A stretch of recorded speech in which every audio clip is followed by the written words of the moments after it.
ஆண்டவராகிய இயேசு கிறிஸ்துவின் இனிதான நாமத்தினாலே இந்த பெத்தேல் ப்ராஃபட்டிக் மினிஸ்ட்ரிஸ் என்கிறதான இந்த யூடியூப் தளத்தின் வழியாய் வாலிப பிள்ளைகளாக இருக்கக்கூடிய உங்கள் யாவரையும் சந்திப்பதிலே நான் மிகுந்த மகிழ்ச்சி அடைகிறேன்.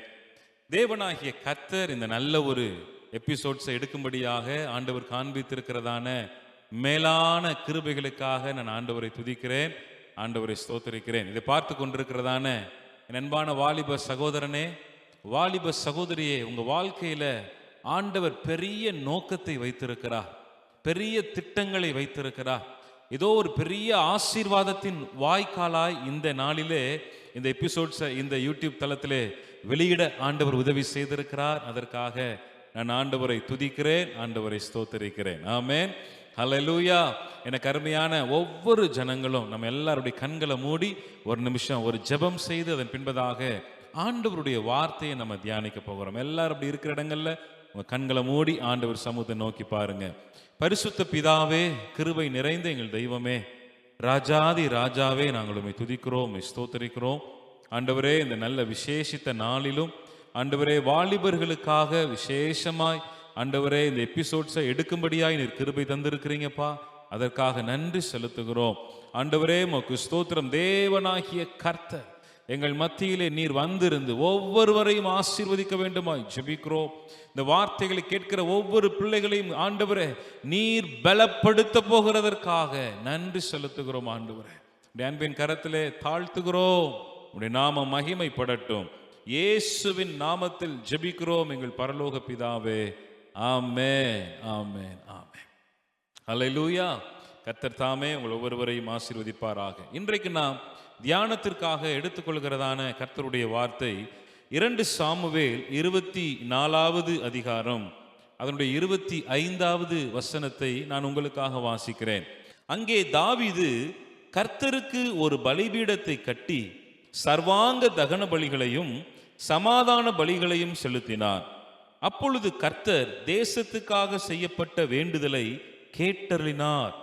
இஸ்ரவேலின் மேலிருந்த அந்த வாதை நிறுத்தப்பட்டது என்று வேதம் சொல்லுகிறது. எனக்கு அருமையான சகோதரனே, எனக்கு அருமையான சகோதரியே, வேதத்திலே நாம் வாசித்ததான இந்த வசனத்திலே சொல்லப்பட்டிருக்கிறது, அங்கே தாவீது கர்த்தருக்காக ஒரு பலிபீடத்தை கட்டி சர்வாங்க தகன பலிகளையும் சமாதான பலிகளையும் செலுத்தினான் என்று வேதம் சொல்லுகிறது. இன்றைக்கும் இந்த நாளிலே கர்த்தர் நம்மிடத்தில் எதிர்பார்க்கிற விரும்புகிற ஒரு காரியம் என்னவென்றால், நாமும் அதே போல பலி செலுத்தி ஆண்டவரை துதிக்கிறவர்களாய் இருக்க வேண்டும் என்று கர்த்தர் விரும்புகிறார்.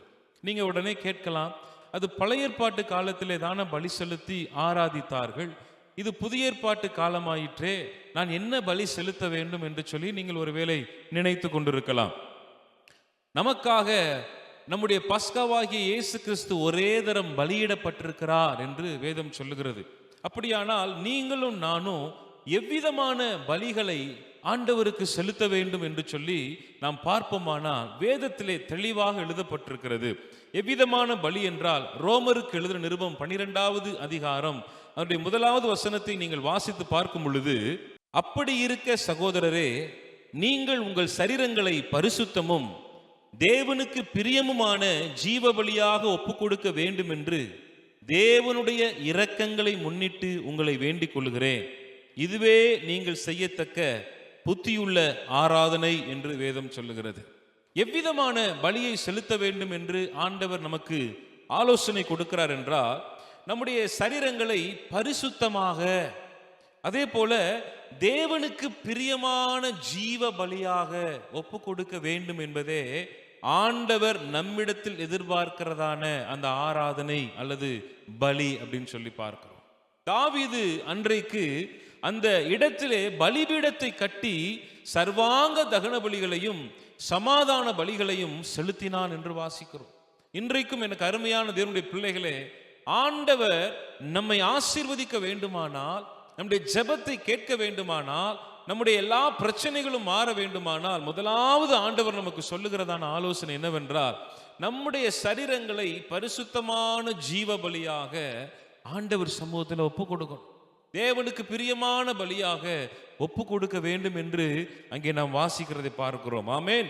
இதுவே நீங்கள் செய்யத்தக்க புத்தியுள்ள ஆராதனை. அன்றைக்கு பழைய ஏற்பாட்டு காலத்திலே ஆராதனை முறைகள் பலியை சார்ந்திருந்தது. இன்றைக்கு புதிய ஏற்பாட்டு காலத்திலே நம்முடைய ஆராதனை முறைகள் எப்படிப்பட்டதா இருக்க வேண்டுமானால் நம்மையே தேவ சமூகத்திலே அர்ப்பணிக்கிறதான ஒரு ஆராதனை முறைமையா இருக்க வேண்டும் என்றுதான் ஆண்டவர் நம்மிடத்தில் எதிர்பார்க்கிறார். ஆமென்.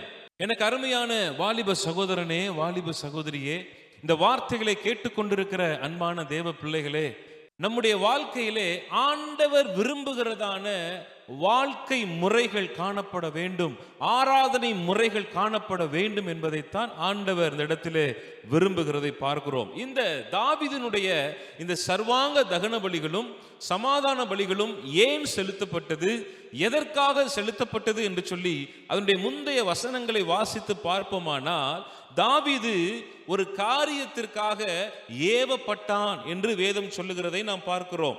2 சாமுவேல் 24வது அதிகாரம் அதனுடைய 1வது வசனம் சொல்லுகிறது, கர்த்தருடைய கோபம் திரும்ப இஸ்ரவேலின் மேல் மூண்டது. இஸ்ரவேல் யூதா என்பவர்களை லெக்கம் பார் என்று அவர்களுக்கு விரோதமாய் சொல்லுகிறதற்கு தாவீது ஏவப்பட்டான் என்று சொல்லி பார்க்கிறோம். எனக்கு அருமையானவர்களே, அங்கே தாவீதிற்குள்ளாக ஒரு ஏவுதல் உண்டாகிறது. அநேக முறை நீங்கள் ஜெபிக்கும் பொழுது அல்லது நீங்கள் அமர்ந்திருக்கும் பொழுது உங்க உள்ளத்துல சில காரியங்கள் ஏவப்படும். ஒன்று, நாமாகவே சில காரியங்களை நினைக்கிறது. இன்னொன்று, பரிசுத்த ஆவியானவர் சில காரியங்களை ஏவுகிறார், உணர்த்துவார். இதை செய், இதை செய்யாதே, இதை விட்டுவிடு, இதை தொடர்ந்து செய் என்று சொல்லி ஆவியானவர் பல காரியங்களை நம்மோடு கூட உணர்த்துகிறவராக இருக்கிறார். ஒரு பக்கம் பார்த்தா பிசாசானவன் இருதயத்தில் சில காரியங்களை ஏவி விட்டு கொண்டிருக்கிறார். அங்க பார், அதப்பார், இதப்பார், இது நல்லா இருக்கு, அதப்பார், இது நல்லா இருக்கு, இதப்பாருன்னு சொல்லி நம்முடைய சிந்தனைகளை அங்குமிங்குமாய் அலைக்கழித்து அநேக காரியங்கள்ல பலவிதமான ஏவுதலுக்குள்ள பிசாசு கொண்டு போகிறதை பார்க்கிறோம். இங்கே தாவீதுக்குள்ளாக ஒரு காரியம் ஏவப்பட்டது. என்ன அப்படின்னா, எல்லா ஜனங்களையும் என்ன செய்ய வேண்டும், இலக்கம் பார்க்க வேண்டும், அவர் எல்லாரையும் தொகையிட வேண்டும் என்று சொல்லி ஏவப்பட்டது. இது கர்த்தருடைய பார்வையில பிரியமான காரியமா என்று சொல்லி நீங்கள் பார்ப்பீர்களானா, வேதம் சொல்லுகிறது கர்த்தருடைய கோபம் அந்த தேசத்தின் மேல் மூழத்தக்கதாக, கர்த்தருடைய கோபம் அந்த தேசத்தின் மேல் இறங்கத்தக்கதாக தாவீது இந்த காரியத்தை செய்யும்படி ஏவப்பட்டான் என்று சொல்லி பார்க்கிறோம். இந்த வார்த்தைகளை கேட்டுக்கொண்டிருக்கிற அன்பான சகோதரனே, என் அன்பான சகோதரியே, ஆண்டவர் உங்களோடு கூட பேசுகிற காரியங்களை நீங்கள் ஏவப்பட்டு அந்த காரியங்களை செய்யும் போது நீங்கள் இருக்கிற பட்டணம், உங்களுடைய தேசம், உங்களுடைய குடும்பம், உங்களுடைய வேலை ஸ்தலம், உங்களுடைய தனிப்பட்ட வாழ்க்கை, எதிர்காலம் அது ஆசீர்வதிக்கப்பட்டு உயர்த்தப்படுகிறதை நீங்கள் உங்க வாழ்க்கையில பார்க்க முடியும். ஆனால் அங்கே பிசாசானவனோ அல்லது சுய இச்சைகளோ எழும்பி அதனால ஏவப்பட்டு சில காரியங்களை நாம் செய்வோமானால், நம்முடைய சுய திருப்தியிலே நாம் செய்வோமானால் நடக்கிற காரியம் என்ன? தேசத்துக்கு அது சாபமாய் முடிகிறது. நம்முடைய தொழிலுக்கு, நம்முடைய வேலை ஸ்தலங்களுக்கு, நம்முடைய குடும்பத்திற்கு, நம்முடைய தனிப்பட்ட வாழ்க்கையில் அது பெரிய பின்மாற்றமான காரியங்களை கொண்டு வருகிறதா இருக்கிறது. தாவீது இந்த காரியத்தை செய்ததை நாம் வேதத்திலே வாசிக்கிறோம். அதனால் ஆண்டவர் தேசத்தின் மீது மிகுந்த கோபம் உள்ளவராய் மாறினார். காத் என்கிற தீர்க்கதரிசியினிடத்திலே ஆண்டவர் 3 காரியத்தை பேசும்படி சொல்லுகிறார். ஒன்று, 7 வருஷம் உம்முடைய தேசத்தில் பஞ்சம் வர வேண்டுமோ என்று சொல்லுகிறார். நீங்கள் வாசித்து பார்க்க முடியும். 2 சாமுவேல் 24வது அதிகாரம் அதனுடைய 13வது வசனம் சொல்லுகிறது, அப்படியே காத் தாவீதினிடத்தில் வந்து அவனை நோக்கி, உம்முடைய தேசத்திலே 7 வருஷம் பஞ்சம் வர வேண்டுமோ, அல்லது 3 மாதம் உம்முடைய சத்துருக்கள் உம்மை பின்தொடர நீர் அவர்களுக்கு முன்பாக ஓடிப்போக வேண்டுமோ, அல்லது உம்முடைய தேசத்தில் 3 நாள் கொள்ளை நோய் உண்டாக வேண்டுமோ? இப்போதும் என்னை அனுப்பினவருக்கு நான் என்ன மறு உத்தரவு கொண்டு போக வேண்டும் என்பதை நீர் யோசித்து பாரும் என்று சொன்னார். எனக்கு அருமையானவர்களே, 3 காரியத்தை ஆண்டவர் தாவீதுக்கு முன்பதாக வைக்கிறார். என்னென்ன காரியங்கள்? 7 வருட பஞ்ச காலம், 3 வருடம் சத்துருவுக்கு பயந்து ஓட வேண்டும், அல்லது 3 நாட்கள் தேசத்தில் கொள்ளை நோய் தலைவிரித்து தாண்டவம் ஆடத்தக்கதாக சில காரியங்களை ஆண்டவர் இந்த தேசத்திலே அனுமதிப்பதாக தாவீதினிடத்திலே கேட்கிறார். எந்த காரியத்தை நான் செய்ய வேண்டும், இப்பொழுதும் என்னை அனுப்பினவருக்கு நான் உத்தரவு சொல்ல வேண்டும், நீர் யோசித்து பாரும் என்று கேட்கிறார்.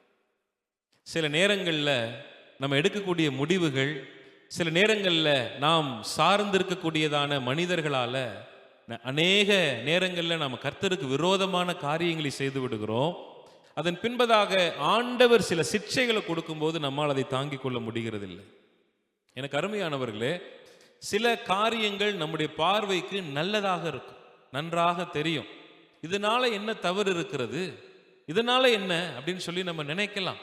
ஆனால் அது ஆண்டவருக்கு பிரியமில்லாத காரியமாய், ஆண்டவருடைய இருதயத்தை அந்த காரியங்கள் வேதனைப்படுத்துகிறதா இருக்குமானால், நிச்சயமாய் சொல்லுகிறேன், ஆண்டவர் அதன் காரியங்களை நம்மிடத்தில் கணக்கு கேட்கிறவராக இருக்கிறார். நீதிமானா இருப்போமானால் நீதிமானுக்கு இந்த பூமியிலே சரி கட்டப்படும் என்றுதான் வேதம் சொல்லுகிறது. தாவீது ஆண்டவருடைய இருதயத்திற்கு ரொம்ப ஏற்ற மனுஷன். பலவிதமான பாவ வாழ்க்கையிலிருந்து மனம் திரும்பி பிள்ளையெல்லாம் இழந்து அதன் பின்பதாக மறுபடியும் ஒரு புதிதாக்கப்பட்ட வாழ்க்கைக்குள்ள வந்த ஒரு மனுஷனுக்கு அவருடைய வாழ்க்கையில செய்த ஒரு தவறு, ஆண்டவருக்கு பிரியமில்லாத காரியத்தை செய்ததினால் நடக்கிற காரியம் என்ன? ஆண்டவர் 3 காரியத்தை உன் தேசத்தில் நான் அனுமதிக்க போகிறேன். அது எந்த காரியம்? ஏதாகிலும் ஒரு காரியம் தான் நடக்க போகுது. 3 ஆப்ஷன் வைக்கிறேன், அதுல ஒரு காரியத்தை தான் நான் தேசத்துல செய்ய போறேன்.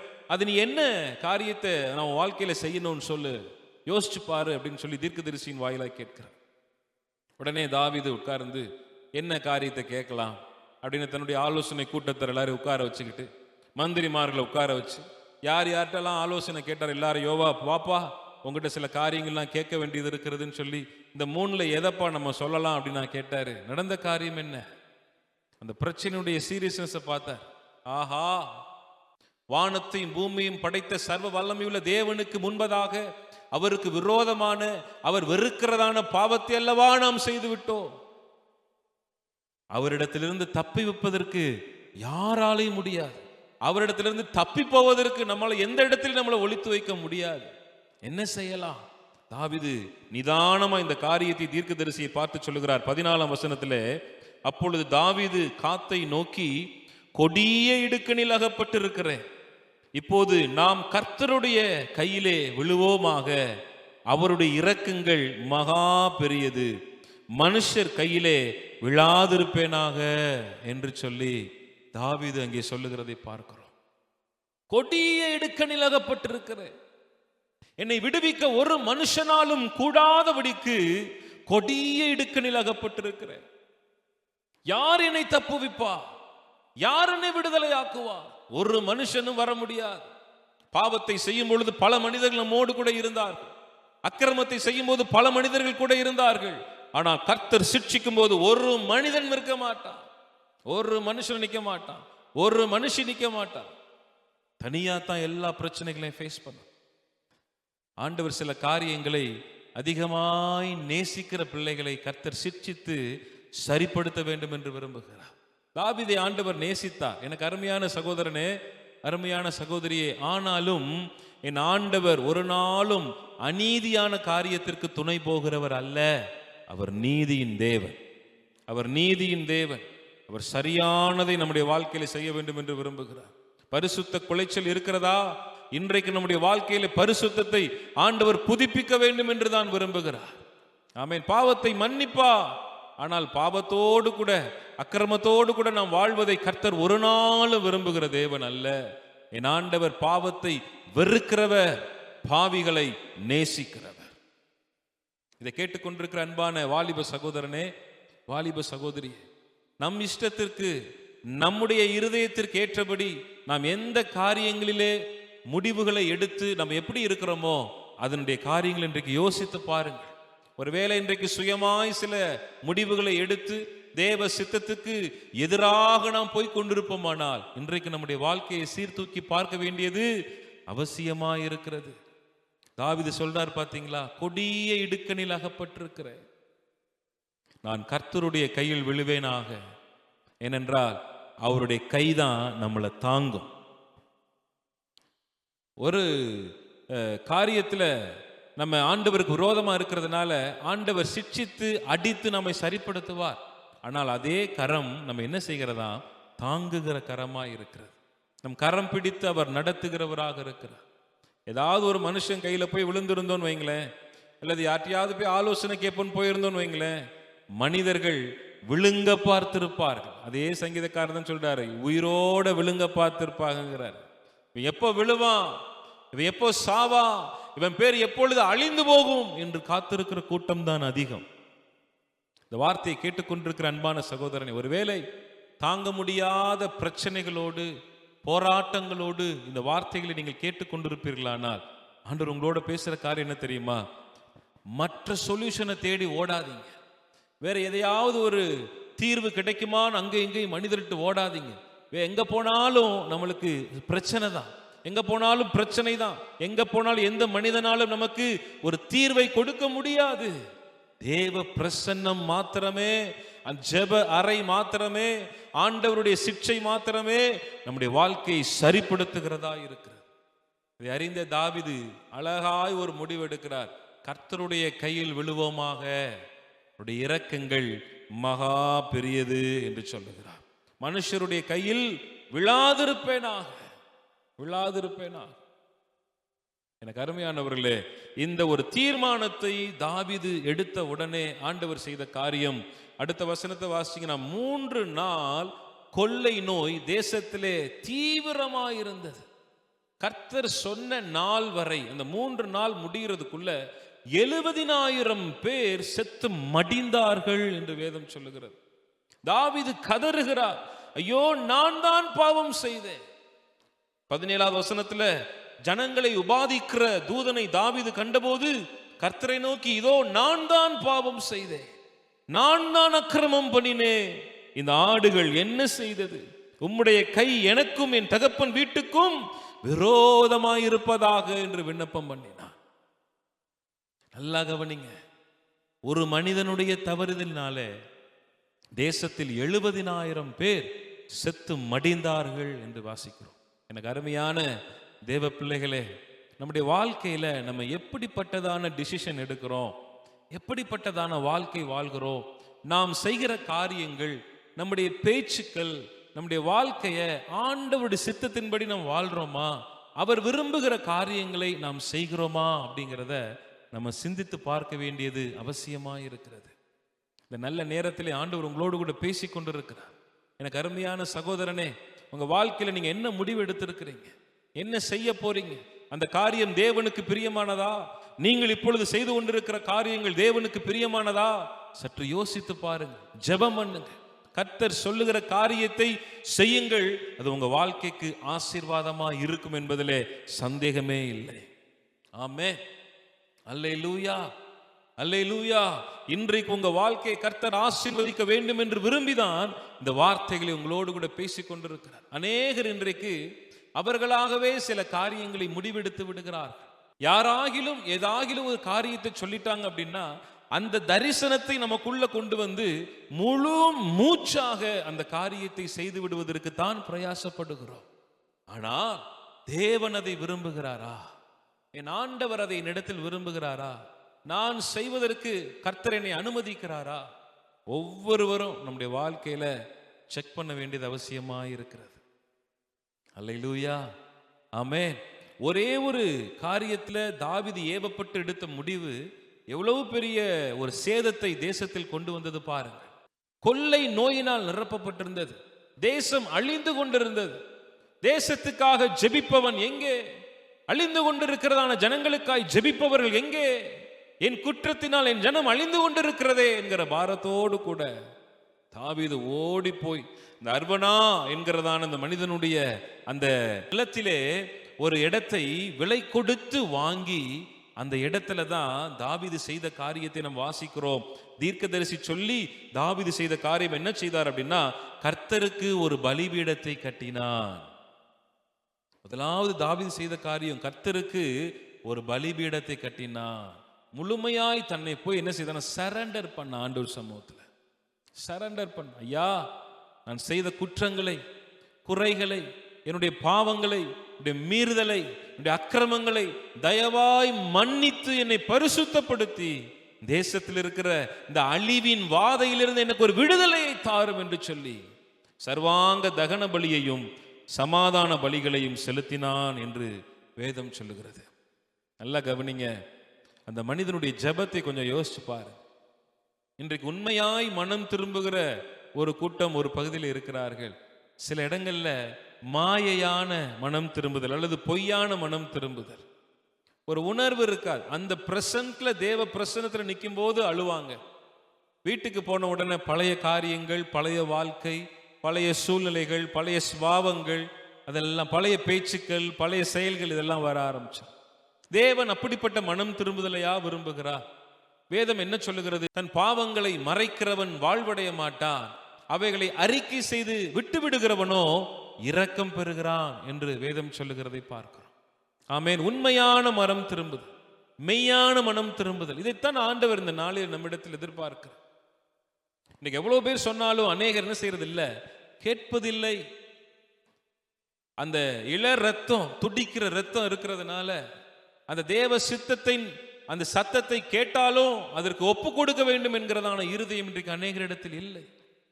கேட்டா பொறாமையில பேசுறாங்க, அவங்க அனுபவிக்க முடியலன்னு சொல்லி பேசுறாங்க அப்படின்னு சொல்லி நினைப்பார்கள். இல்ல பிரியமானவர்களே, கர்த்தர் விரும்புகிறதான, கர்த்தர் நேசிக்கிறதான, கர்த்தர் எதிர்பார்க்கிறதான அந்த ஒரு பரிசுத்தமுள்ள ஒரு வாழ்க்கை நாம் வாழ்கிறவர்களாய் நம்மை ஒப்பு கொடுத்து தீர்மானம் எடுத்து வாழ்வோமானால், உங்க வாழ்க்கையை இறக்கி போடவோ அல்லது அழித்து போடவோ பிசாசு எந்த திட்டம் திட்டினாலும் அது வாய்க்காமல் போகும்.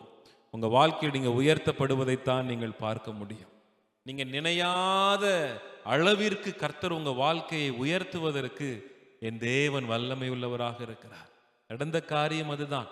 தாவீது வாழ்க்கையில் நடந்த காரியம் அதுதான். முழுமையாய் தன்னை கொண்டு போய் ஆண்டவர் சமூகத்தில் அர்ப்பணிக்கிறதை பார்க்கிறோம். சப்மிட் பண்ணிட்டார். அப்பா, என்னை முற்றிலுமாய் தாழ்த்துகிறேன், என்னை முற்றிலுமாய் தாழ்த்துகிறேன், என்னை ஒப்பு கொடுக்கிறேன், என் குற்றங்களை மன்னியோ, என்னை பரிசுத்தப்படுத்தோ, உம்முடைய இரத்தத்தினால் என்னை கழுவி சுத்திகரியோ. அப்படியா இந்த தாவீது தன்னை அர்ப்பணித்த பொழுது நடந்த காரியம் வேதம் சொல்லுகிறது. அப்பொழுது கர்த்தர் தேசத்துக்காக செய்யப்பட்ட வேண்டுதலை கேட்டருளினார் என்று வாசிக்கிறார். அல்லேலூயா. தேசத்துக்காக, தன் ஜனங்களுக்காக, இந்த இரத்த பலிகளுக்காக வீணாய் ஜனங்கள் மரித்து கொண்டிருக்கிறார்களே என்கிறதான அந்த காரியத்தை தேவ சமூகத்தில் சொல்லி ஜெபித்த பொழுது கர்த்தர் அந்த ஜெபத்தை கேட்டருளினார் என்று சொல்லி பார்க்கிறோம். நம்ம ஜெபம் கேட்கப்படணும் அப்படின்னா நம்ம செய்ய வேண்டிய காரியம் என்ன அப்படின்னா, நம்மளை முதலாவது தேவ சமூகத்தில் அர்ப்பணிக்கணும். நம்முடைய வாழ்க்கை எப்படி இருக்கிறதுங்கிறத நிதானித்து பார்க்கிறவர்களா இருக்க வேண்டும். முழுமையாய் நம்மளை சப்மிட் பண்ணணும் ஆண்டவர் சமூகத்தில். ஆண்டவரே, என்னை அர்ப்பணிக்கிறேன். இன்றைக்கு அந்த காரியத்தை நம்ம இறுதி ஜெபத்தில் செய்ய போறோம். எங்களை முழுமையாய் அர்ப்பணிக்கிறோம். ஆண்டவரே, எங்களை ஆளுகை செய்யுங்கப்பா. எல்லாம் நமக்கு தெரியும் என்று நம்ம இருந்து விடாமல் ஆண்டவர் விரும்புகிற ஒரு பாத்திரமாய் நீங்கள் மாற வேண்டுமானால் தேவனுடைய கரத்தில் உங்களை ஒப்பு கொடுக்க வேண்டும், உங்களை அர்ப்பணிக்க வேண்டும். அதைத்தான் ஆண்டவர் இன்றைக்கு இந்த நாளிலே நம்மிடத்தில் எதிர்பார்க்கிறவராக இருக்கிறார். இதை பார்த்து கொண்டிருக்கிறதான அன்பான வாலிப சகோதரனே, வாலிப சகோதரியே, உங்க வாழ்க்கையில நீங்க ஜெபிக்கிற ஜெபம் கேட்கப்பட வேண்டுமா? உங்க ஜெபத்துக்கு ஆண்டவர் பதில் தருகிறாரா? பதில் தர வேண்டுமா? நீங்க தேவ சமூகத்தில் முதலாவது உங்களை அர்ப்பணிங்க. ஆண்டவரே, என்னை முற்றிலுமாய் தருகிறேன், என்னை ஒப்பு கொடுக்கிறேன், என்னை என்ன செய்யுங்க, ஏற்றுக்கொள்ளுங்க, என்னை உருவாக்குங்க ஆண்டவரே என்று சொல்லி நாம் கேட்கும் பொழுது கர்த்தர் நம்மை ஆசீர்வதித்து நம்முடைய ஜெபத்தை கேட்கிறவராக இருக்கிறார். அடுத்த வார்த்தை சொல்லுகிறது, கர்த்தர் அவர் வேண்டுதலை கேட்டலினார், இஸ்ரவேலின் மேலிருந்த அந்த வாதை நிறுத்தப்பட்டது. என்றைக்கு ஒரு மனிதன் அர்ப்பணித்து தன்னை ஒப்பு கொடுத்து ஜெபிக்கிறானோ அன்றைக்கு ஆண்டவர் அந்த ஜெபத்தையும் கேட்கிறார். அதோடு கூட மாத்திரமல்ல, தேசத்தின் மேல் இருந்த வாதையும் நிறுத்தி போட்டார், நிறுத்தினார். ஜெபம் மாற்றத்தை கொண்டு வந்தது. அர்ப்பணிப்பு ஜெபத்தை தேவ சமூகத்திற்கு கொண்டு போனது. வாதை நின்று போனதினாலே ஜனங்கள் ஆசீர்வதிக்கப்பட்டார்கள், ஜனங்கள் காக்கப்பட்டார்கள். இதை கேட்டுக்கொண்டிருக்கிறதான அருமையான சகோதரனே, அருமையான சகோதரியே, உங்கள் ஜெபம் கேட்கப்பட்டு உங்களுடைய குறைவுகள் மாறப்போகிறது. இன்றைக்கு ஆண்டவர் உங்க ஜெபத்தை கேட்டு, இப்போ நம்ம ஜெபிக்க போற ஜெபத்தை கேட்டு எல்லா குறைவுகளையும் உங்க வாழ்க்கையில இருந்து ஆண்டவர் இன்றைக்கு நிறைவாக்க போகிறார். இதை நீங்க விசுவாசிக்கிறீங்களா? நீங்க நம்புறீங்களா? இன்னைக்கு உங்க வாழ்க்கையை கர்த்தர் புதிதாக்க போகிறார். ஆமென், அல்லேலூயா. எனவே விசுவாசத்தோட ஆண்டவர் சமூகத்துல எந்த காரியம் நடந்திருந்தாலும் அதனுடைய கன்க்ளூஷன், கடைசி தாவீது செய்த காரியம் என்ன அப்படின்னா, தன்னை ஆண்டவர் சமூகத்தில் அர்ப்பணித்த பொழுது கர்த்தர் அவைகளை எல்லாம் மன்னித்து கிருபையாய் என்ன செய்தாராம், அந்த வாதையை நிறுத்தி போட்டார் என்று பார்க்கிறோம். ஆமென். என் ஆண்டவர் பாவிகளை மன்னிக்கிறார், பாவத்தை வெறுக்கிறார். ஆனால் பாவத்திற்கான தண்டனை நிச்சயமாய் உண்டு. நாம் செய்த அநியாயமான காரியங்கள், அக்கிரமங்களுக்கெல்லாம் நம்ம ஆண்டவருக்கு கணக்கு கொடுத்து தான் ஆக வேண்டும். எனவே ரட்சிக்கப்பட்ட தேவ பிள்ளைகள், பரிசுத்தாவின் அபிஷேகத்தை பெற்றவர்கள், உங்க வாயின் வார்த்தைகள், பார்வைகள், செயல்கள், நடத்தைகள் எல்லாவற்றிலும் மிகுந்த ஜாக்கிரதை உள்ளவர்களாய் காணப்படுங்கள். கர்த்தர் நிச்சயமாய் நியாயத்தீர்ப்பு நாளிலே நாம் செய்த எல்லா கிரியைகளுக்கும் அவர் கணக்கு கேட்கிறவராக இருக்கிறார். இன்றைக்கு நாளிலே கர்த்தர் உங்களை ஆசீர்வதித்து ஒரு புதிய காரியத்தை உங்க வாழ்க்கையில் செய்ய போகிறார். வாதை நிறுத்தப்பட்ட பின்பதாக தேசம் ஆசீர்வதிக்கப்பட்டது. அதே போல இந்த நாளில் இந்த குறைவுகள் எல்லாவற்றையும் கர்த்தர் உங்க வாழ்க்கையில் அவர் நிறுத்தி போட்டு ஒரு நிறைவான ஆசீர்வாதத்தை நிச்சயமாய் கர்த்தர் உங்க வாழ்க்கையில தரப்போகிறார். ஆமென். தேவதூதன் எருசலேமை அழிக்க தன் கையை அதன் மேல் நீட்டின போது கர்த்தர் அந்த தீங்குக்கு மனஸ்தாபப்பட்டு ஜனங்களை சங்கரிக்கிற தூதனை நோக்கி, போதும், இப்போது உன் கையை நிறுத்து என்றார். அதே போல உங்க பிரச்சனையை பார்த்து ஆண்டவர் சொல்றார், போதும், உன்னை அனுபவித்த பிரச்சனைகள் போதும், உனக்கு வந்த துக்கங்கள் போதும், உனக்கு வந்த நஷ்டங்கள் போதும் என்று சொல்லி அந்த பிரச்சனைகள் எல்லாவற்றிற்கும் ஒரு முற்றுப்புள்ளியை வைத்து ஒரு புதிய ஆசீர்வாதத்தின் தொடக்கத்தை இந்த நாள்ல இருந்து ஆண்டவர் தர விரும்புகிறார். அப்படி இருக்கிற இடங்கள் எல்லாரும் முழங்கால் படியிட்டு கண்களை மூடி நம்ம ஜெபிக்க போகிறோம். ஸ்தோத்திரம் ஆண்டவரே, ஸ்தோத்திரம் ஆண்டவரே, நன்றி செலுத்துகிறோம். ஹல்லேலூயா, ஹல்லேலூயா. எல்லாரும் கண்களை மூடி வாய்களை திறந்து ஆண்டவரை பிரைஸ் பண்ணுங்க. இந்த செய்தியை பார்த்து கொண்டிருக்கிறதான விசேஷமாய் வாலிப சகோதரனே, வாலிப சகோதரியே, இன்றைக்கு உங்க வாழ்க்கையில ஒரு பெரிய மாற்றத்தை ஆண்டவர் தர வேண்டும் என்று விரும்புகிறார். ஹல்லேலூயா, ஹல்லேலூயா. உங்கள் சரீரங்களை பரிசுத்தமான ஜீவ பலியாய் கர்த்தர் விரும்புகிறதான சர்வாங்க அந்த பலியாக தேவ சமூகத்தை ஒப்பு கொடுக்க போகிறோம். தேவனாகிய கர்த்தர் நம்முடைய ஆராதனையை, நம்முடைய அர்ப்பணிப்பை அவர் ஏற்றுக்கொள்ளுகிற தகப்பனாய் இருக்கிறார். பரிசுத்தமுள்ள எங்கள் பரலோக பிதாவே, கிருபை நிறைந்த எங்கள் ஆண்டவரே, நாங்களும் துதிக்கிறோம், ஸ்தோத்தரிக்கிறோம் அப்பா. இந்த நல்ல நாளிலும் ஆண்டவரே, இவ்வளவு நேரமாய் உம்முடைய வார்த்தைகளை தியானிக்கத்தக்கதாக தேவனாகிய கர்த்தர் நீர் எங்களுக்கு தந்த கிருபைகளுக்காய் ஸ்தோத்திரம் ஆண்டவரே. தகப்பனே உமக்கு ஸ்தோத்திரம் அப்பா. ஆண்டவரே, அன்றைக்கு தாவீது எப்படியாய் சர்வாங்க தகன பலியையும் சமாதான பலியையும் கொண்டு வந்து இப்படி சமூகத்திலே பலிபீடத்திலே செலுத்தின பொழுது தேவனாகிய கர்த்தர் தேசத்துக்காய் செய்யப்பட்ட வேண்டுதலை கேட்டு அந்நேரமே அந்த வாதையை நிறுத்தி போட்டீர் என்று நாங்கள் வாசித்தோமே. அதே போல ஆண்டவரே, நாங்களும் இந்த நாளிலே எங்களை முழுமையாய் உம்முடைய சமூகத்திலே அர்ப்பணிக்கிறோம். எங்களுடைய பழைய காரியங்கள் எல்லாவற்றையும் ஒப்பு கொடுக்கிறோம். ஆண்டவரே, தீமையான அக்கிரம நினைவுகளை, அசுத்தமான காரியங்களை, நீர் வெறுக்கிற காரியங்கள் எல்லாவற்றையும் கொண்டு வந்து உம்முடைய பாதத்துல வைக்கிறோம் சுவாமி. நீர் இப்பொழுது அவைகளை சுட்டெரிக்கிறதற்காய் ஸ்தோத்திரம் அப்பா. இந்த பிள்ளைகள் ஒவ்வொருவரையும் இப்பொழுதும் இரத்தத்தினாலே கழுவி சுத்திகரித்து பரிசுத்தப்படுத்துகிறதற்காய் நன்றி செலுத்துகிறோம் பிதாவே. உம்முடைய சித்தத்தை அறிந்தவர்களாய் அந்த சித்தத்தை செய்து முடிக்கத்தக்கதான பலனை உம்முடைய பிள்ளைகளுக்கு தர வேண்டுமாய் ஜெபிக்கிறோம் ஆண்டவரே. ஜெப நேரத்திலே அமர்ந்து உம்முடைய பிள்ளைகள் காத்திருக்கும் பொழுது கர்த்தர் உம்முடைய பிள்ளைகள் வாழ்க்கையில செய்ய போகிற எல்லா திட்டங்களையும் தரிசனங்களையும் உம்முடைய பிள்ளைகளுக்கு நீர் கற்றுத்தர போகிறதற்காய் நன்றி செலுத்துகிறோம் ஆண்டவரே. சுய விருப்பத்தோடு ஆண்டவரே, சொந்த நினைவுகளோடு அல்லது வேற யாராவது சொல்ற காரியங்களை எமோஷனலா கேட்டுக்கொண்டு ஆண்டவர் உமக்கு பிரியமில்லாத காரியங்களை செய்து விடாதபடிக்கு இந்த சித்தத்தை அறிந்து கொண்டு அவைகளை செய்வதற்கு ஏற்ற ஒரு வாழ்க்கை வாழ இந்த பிள்ளைகளுக்கு கர்த்தர் நீர் உதவி செய்ய போகிறதற்காக நன்றி செலுத்துகிறோம் ஆண்டவரே, நன்றி செலுத்துகிறோம் ஆண்டவரே. தகப்பனே உமக்கு ஸ்தோத்திரம். இதுவே நீங்கள் செய்யத்தக்க புத்தியுள்ள ஆராதனை என்று வாசிக்கிறோமே. அப்படிப்பட்டதான அர்ப்பணிப்பின் ஆண்டவரே அந்த ஆராதனை செய்கிறவர்களா, அர்ப்பணிக்கப்பட்ட ஒரு பரிசுத்தமுள்ள ஒரு வாழ்க்கை வாழ்கிறவர்களா எங்கள் வாழ்க்கை கர்த்தர் நீர் மாற்றுகிறதற்காய் ஸ்தோத்திரம். இந்த செய்தியை கேட்ட ஒவ்வொரு பிள்ளைகள் மீதும் தேவ ஆவியானவருடைய பிரசன்னம் இறங்கி ஒவ்வொருவரையும் நீர் நிரப்பி இருக்கிறதற்காய் ஸ்தோத்திரம். எல்லா குறைவுகளையும் கர்த்தர் இப்பொழுதே நிறைவாக்குகிறீர், அதற்காய் ஸ்தோத்திரம். கர்த்தருடைய மகிமை கூட இருந்து தொடர்ந்து காத்து கொள்ளட்டும், ஆசீர்வதியும் பலப்படுத்தும் இயேசுவின் நாமத்தில் ஜெபிக்கிறோம் எங்கள் பரலோக பிதாவே. ஆமென், ஆமென், ஆமென். எனக்கு அருமையான வாலிப சகோதரனே, வாலிப சகோதரியே, இந்த செய்தி உங்களுக்கு மிகுந்த ஆசீர்வாதத்தை தந்திருக்கும் என்று நான் கர்த்தருக்குள் விசுவாசிக்கிறேன். தொடர்ந்து நாம் அடுத்த வாரம் சந்திக்கலாம். கர்த்தர் தாமே உங்களை ஆசீர்வதிப்பாராக. God bless you.